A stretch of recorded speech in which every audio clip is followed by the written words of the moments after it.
বাবা আমি 12 বছর বয়সে যখন আমার মাকে কবরে শোয়াই গো বাবা, আমার এলাকার মানুষ আমার মায়ের লাশটা দেখাইতে চায় নাই।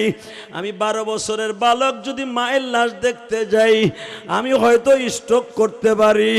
বাবা এই জন্য আমার না দেখাই আমার মায়ের লাশটা যখন কবরে রাইখে দেয়, তোমরা ইউটিউবে শুনছো বারবার আরিফুল বলছে হুজুর আপনার মায়ের ওয়াজটা করবেন। ওয়াজটা তো রাত্রে নাই বাবা, আনলিমিটেড সময় নাই, শুধু মাগরিবের আগ মুহূর্তে আমার মাওলারে দেখাই দিবা। এই মাগরিবের আগে আসরের নামাজের পরে কে মেম্বার, কে চেয়ারম্যান, কে কোন দল করো আমার দেখার বিষয় নয় গো বাবা। ওই গোপালগঞ্জ টুঙ্গিপাড়ার জমিনে আমার মা দুঃখিনী ঘুমায় আছে, মাত্র কবরের 2টা বাঁশ সরাইয়া যখন আমার মায়ের এই সুরাতে দেখছিলাম আমার আলেম উলামা ভাইরা, আমি 12 বছরের বালক।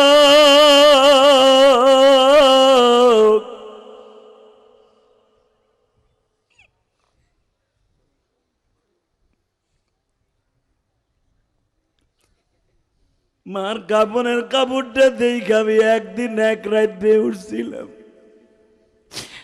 আমি মায়ের পাগল বক্তা যুবক রে, আমি তোদের 2টা পাও ধরে বলে দিয়ে যাই, এই জমিনে মার মতো দরদি কোথাও পাবি না রে ভাই, বাবার মতো দরদি কোথাও পাবি না।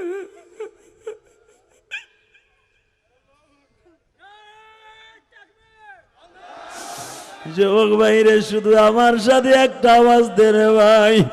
আমি তো মা হারাইয়া প্রতিদিন দিন নাই রাত নাই সব সময় মার জন্য কাঁদি।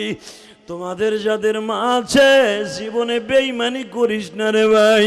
প্রবাসী ভাইরা যারা আছোস পারলে মাঝে মাঝে মার কপালে একটা চুমা দিস।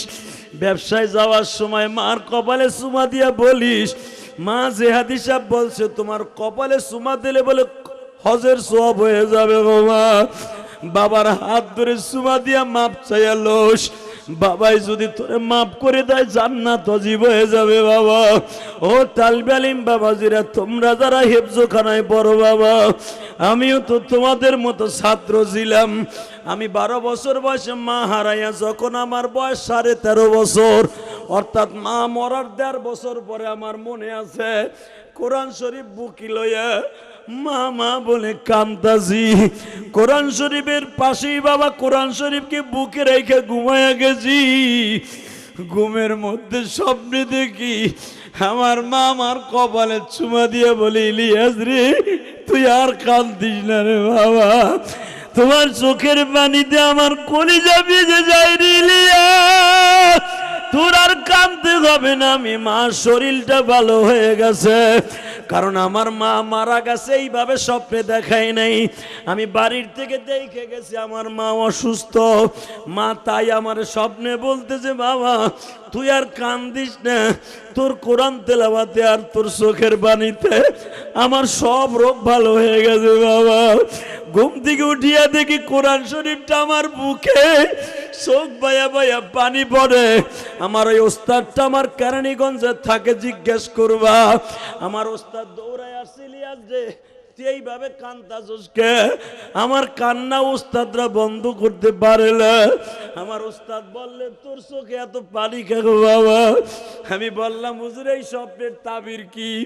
আমার মা বলে আমার কোনো রোগ নাই, আমার শরীর ভালো হয়ে গেছে। হুজুর আমার বুকে নিয়ে কয়, ইলিয়াস রে বাবা,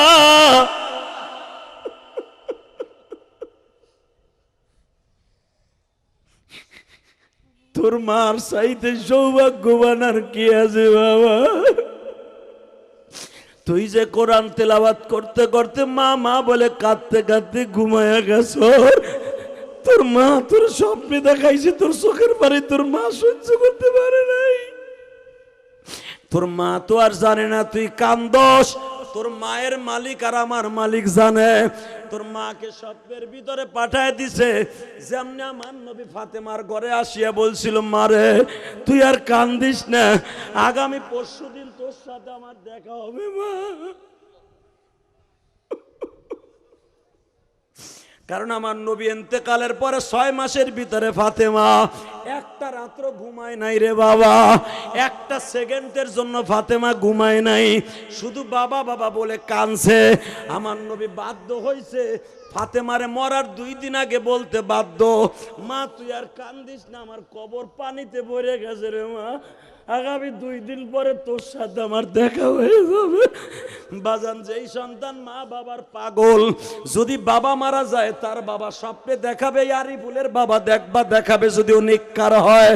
বাবা তুই এমন ওয়াজ দিস ওর মা হারারে আনিয়া, হাজার হাজার মানুষের চোখের পানির খাতিরে আমার কবরটা ভালো হয়ে গেছে, ভালো হয়ে গেছে। তাহলে এরকম ওয়াজের দরকার আছে না নাই? আরিফুল লেগে দোয়া করে যাব, শুধু আপনাকে 2টা পাও ধরে বলে যাই মাগরিবের আগে আমি দোয়া করে দিয়ে যাই, আমি দোয়া করে যাই রে ভাই। এই দেখেন এই মা হারা আরিফ, বাবা হারা আরিফের লেগে দোয়া করেন। 30টা সেকেন্ডে বলবো এই জমিনের মালিক কে? বাবা আপনাকে যেন কষ্ট না হয়, এমন একটা টাইমে আপনাকে এখন বিদায় দেবো। বিদায়ের আগে শুধু একটা কথা বলবো, যুবক 2টা মিনিট টাইম দিব। তোর বাবা যদি এই মাঠে থাকে অথবা তোমার বড় ভাই এই মাঠে থাকে, একটা দৌড় দিয়ে এক ভাই আর এক ভাইয়ের বুকিনে মাফ চাও তো, যে মাফ চাইবা আল্লাহ এখন তারে মাফ করে দেবে। আমি শুক্রবার বললাম, যার বাবা আছে অথবা বন্ধু আছে একসাথে খেলাধুলা করে কষ্ট দিছোর কথা দিয়া, এক বন্ধু আর এক বন্ধুর বুকি নিয়ে দাঁড়াই ভরে কানতে থাক। ওঠ ওঠ যুবক ওঠ, দাঁড়ি বাঁকা বাবা ওঠো, এক ভাই আর এক ভাইয়ের বুকি নিয়ে কান্দো, বাবারে বুকি নিয়ে কান্দো, বড় ভাইয়ের বুকি নিয়ে কান্দো, কিয়ামতের মাঠ বানায় ফেলা। আজকে 28 অক্টোবর, 28 অক্টোবর হাজার হাজার মানুষ আসরের পরে, আজকে 28 অক্টোবর, তুমি দেখো কেমনে কান্দে আল্লাহ, দেখো।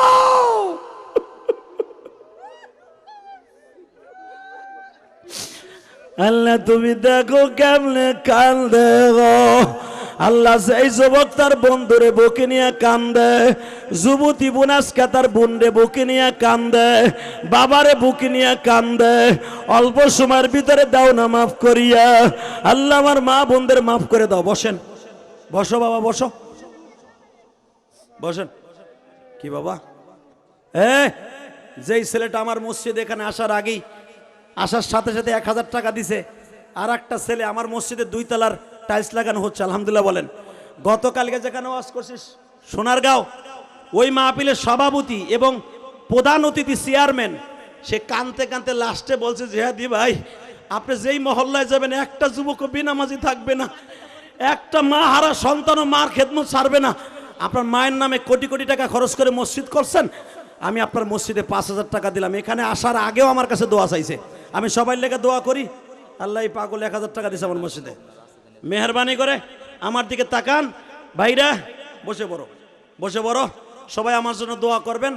নিচে ভালো করে শুধু আমার দিকে একটা কথা আওয়াজ দিবেন, বাবা তুই চলে যাও। মেহরবানি করে আমি বলতে চাই, জমিনের মালিক কে? যারা মাপ চাইছেন তারা বাদশা, যারা চান নাই তাদের প্রতি আমার দাবি থাকবে, আপনারা বাইতে যাওয়ার পরে মা বাবার হাত ধরে মাপ চাবেন। রাজি আছেন না নাই? এই আরিফ বাইতে যে মার কপালে সুমা দিয়া দোয়া নিবি, পৃথিবীর কোটি কোটি শিল্পপতি হয়ে যাবে। আমি বললাম জি, মার জন্য দোয়া করবো বাবা। আল্লাহ যুবকটা একটা সিমেন্টের বস্তার টাকা দিছে, আল্লাহ ওর মাকে আমার মায়ের সাথে মাফ করে দিও। এ বাবা, আমি আপনাদের 2টা পাও ধরে বলি, আমার ওয়াজের টাকা 1 টাকাও বাহিরে যায় না, আমার সমস্ত টাকাটা মসজিদে যায়, আলহামদুলিল্লাহ বলেন।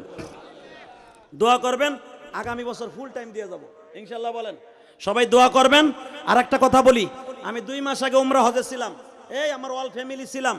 তো উমরা থাকা অবস্থায় আমি আল্লাহর কাছে একটা দোয়া করলাম, রসুলের রওজায় পাশে দাঁড়ায়, আল্লাহ আমার বাইরা তো, আমি তো রসুলের রওজায় আসলাম কিন্তু আমার বাইরা তো রওজায় আসতে পারলো না। আল্লাহ জি ভাই তুমি কাঁদছো অনেক ভাই, তোমার মারে আমার মার সাথে আল্লাহ মাফ করে দিক, আমার ভাই 1000 টাকা। এই তো আমি রসুলের রওজায় থাকা অবস্থায় একটা কিতাব লিখছিলাম, যুবক তোর জীবনে আমার বন্ধু বানাইতে রাজি আসোস না? বানাবি আমার বন্ধু, আমার নবীর বন্ধু বানাইবা জায়েদের মতো। আমার নবীর জীবনে যদি কেউ একবার স্বপ্নে দেখে, সে ডাইরেক্ট জান্নাতে চলে যাবে।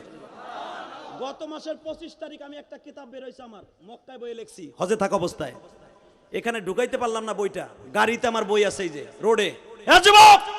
তোর পাও 2টা ধরছি, 100 টাকা দিয়ে আমার বইটা নিয়ে, তোর টাকা বিফলে যাবে না। কেন জানোস? এই কোরআন বুকি নিয়ে বলছি, তুই বিদেশ যাইতে চাস, নবীর জীবনে একবার স্বপ্নে দেখতে চাস, আমার এই বইয়ের টাকা আমার এতিমখানায় খরচ হয়, গাড়িতে বইটা আছে, এখানে আনা সম্ভব না, কারণ এরপরে আমি অনেক দূরে মাহফিলে যাব।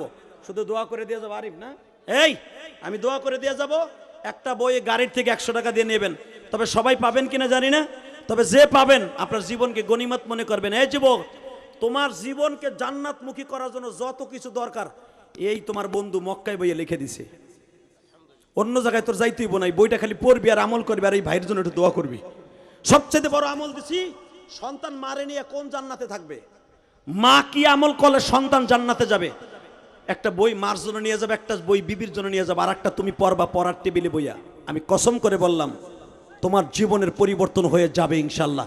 তো এখনই মোনাজাত হবে, মোনাজাতের পরে গাড়িতে বই থাকবে, 100 টাকা দিয়ে নিয়ে ইলিয়াস রহমান জিহাদির বন্ধু বানাইবা। আজীবন আমি তোমার ঘরে বন্ধু হয়ে থাকবো।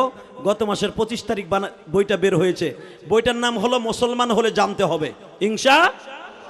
অতএব আপনারা নেবেন তো একটা বই, সবাই পাবেন কিনা, তবে বইটা কেউ মাগনা নেবেন না। টাকা দিতে যে যদি 1 ঘন্টা দাঁড়াই থাকা থাকে 1 ঘন্টা দিবেন, কারণ আমার এই টাকাটা এতিমখানায় খরচ হয়। আজীবন আপনি আমার বন্ধু হয়ে থাকবেন। আর এই বইয়ের ভিতরে আমার মোবাইল নাম্বার আছে, আর এই বইটা আমার মা বোনদের বেশি দরকার। আমি আরিফের জন্য দোয়া করি, এই সভাপতির জন্য, আরো যারা এখানে বসে আছে সবার জন্য দোয়া করি। বেঁচে থাকলে আবার আসবো ইনশা আল্লাহ। তোমার অনেক বড় করুক, মারহাবা। আমার বাবাও এরকম ভাবে দোয়া চাইতো। বসো মা, বসো। আসেন তওবা করে আস্তাগফিরুল্লাহ রব্বে মিন কুল্লি জামবে আতুবু ইলাইহি। রাম্মা চোখে দেখে না, আরে মার লেগে অনেক কাঁদছে ওর মা, চোখে দেখেন। আল্লাহ সন্তান দোয়া চাই, দেও না ওর মারে ভালো। এই আমার এই বইয়ের ভিতরে একটা দোয়া আছে, কোরআন শরীফের একটা আয়াত আছে, তোমার মারে প্রতিদিন এই দোয়া পড়াবার দোয়া করাইবা, আল্লাহ কবুল করেন। বসেন ভাই, যদি আমার মসজিদে শরীক থাকতে চান আমি এখানে মুনাজাতের পরে দাঁড়াবো, কারণ মাগরিবের টাইম কম আছে, মোসাবার ভিতরে দিতে পারবেন। আসেন, আল্লাহ কবুল করেন, জোরে কান আমিন। সবাই ভালো থাকেন, সুস্থ থাকেন। আসেন তওবা করে আস্তাগফিরুল্লাহ রব্বি মিন কুল্লি জামবে আতুবু ইলাইহি লা হাওলা ওয়ালা কুওয়াতা ইল্লা বিল্লাহিল আলিয়্যিল আযীম। ভাইরা আমার জন্য দোয়া করেন। কেমন জুমা পড়াইয়া পাগলের মতো ছুটে আসছি, না খাইয়া গাড়িতে বইয়া খাইছি। এই যে আপনারা যারা দিচ্ছেন 10টা টাকা দিলেও এটা আমার কাছে 10 কোটি টাকা। যারা 100 টাকাও আমার মসজিদে দিচ্ছেন, আমারে দেন নাই, মসজিদে দিচ্ছেন। যদি আমার মসজিদ কবুল হয়, আমি জান্নাতে যাই, আপনার জান্নাতে যেতে হবে ইনশাআল্লাহ। কারণ মসজিদের দান কোনোদিন বিফলে যাবেন। আলেমদের জিগান, মান বানা লিল্লাহি মাসজিদান বানাল্লাহু লাহু বাইতান ফিল জান্নাহ। জান্নাত আল্লাহ আপনাকে দিবেই ইনশাআল্লাহ। বেঁচে থাকলে দেখা হবে, মরে গেলে দেখা হবে হাসরের মাঠে। আমরা যেন একসাথে এক গাড়িতে জান্নাতে যেতে পারি ইনশাআল্লাহ। আল্লাহ সবাইকে কবুল করুক।